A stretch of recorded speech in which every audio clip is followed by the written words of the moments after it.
কয়েক দশকের সংঘাত ও অস্থিরতা মধ্যপ্রাচ্যের মানচিত্রকে বারবার বদলে দিয়েছে। তবে এই বিশৃঙ্খলার মধ্য দিয়ে সবচেয়ে কৌশলী খেলোয়াড় হিসেবে নিজেদের প্রতিষ্ঠিত করেছে ইরান। সরাসরি যুদ্ধে অংশগ্রহণ অথবা প্রক্সি নেটওয়ার্কের সাহায্যে এবং কূটনৈতিক চালের মাধ্যমে তেহরান আজ আঞ্চলিক রাজনীতির নিয়ন্ত্রক। লেবানন থেকে ইয়েমেন আর সিরিয়া থেকে ইরাক। যুদ্ধের দাবা খেলায় ইরান নিজেকে বসিয়েছে চালকের আসনে।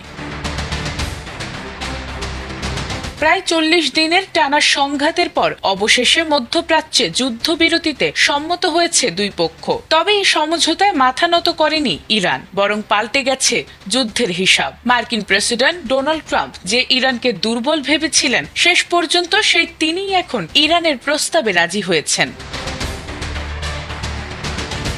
শুরুর দিকে কঠোর অবস্থানে ছিলেন ডোনাল্ড ট্রাম্প। ইরানকে হুমকি দিয়েছিলেন পাথর যুগে ফিরিয়ে দেয়ার। কিন্তু যুদ্ধ যত গড়িয়েছে ততই বদলেছে বাস্তবতা। কৌশলগতভাবে গুরুত্বপূর্ণ হরমুজ প্রণালী দখলে রাখতে শুরু করেছে ইরান। যেখানে যুক্তরাষ্ট্র জোর করে নিয়ন্ত্রণ নিতে চেয়েছিল, সেখানে এখন মার্কিন নৌবহরেরই ঠাঁই হচ্ছে না। প্রতিটি জাহাজ চলাচলের নিয়ন্ত্রণও রয়েছে ইরানের হাতে।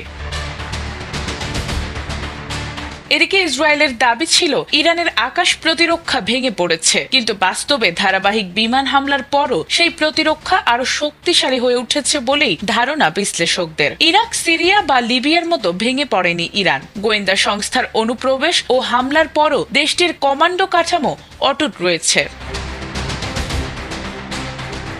এই যুদ্ধ শুধু সামরিক নয়, জনমতেও বড় পরিবর্তন এনেছে। সিরিয়া, জর্ডান সহ বিভিন্ন দেশে বিক্ষোভ ছড়িয়ে পড়েছে। মধ্যপ্রাচ্যের অনেক মানুষের চোখে আবারও ইসরায়েল প্রধান প্রতিপক্ষ হিসেবে উঠে এসেছে। বিশ্ব অর্থনীতিতেও পড়েছে বড় প্রভাব।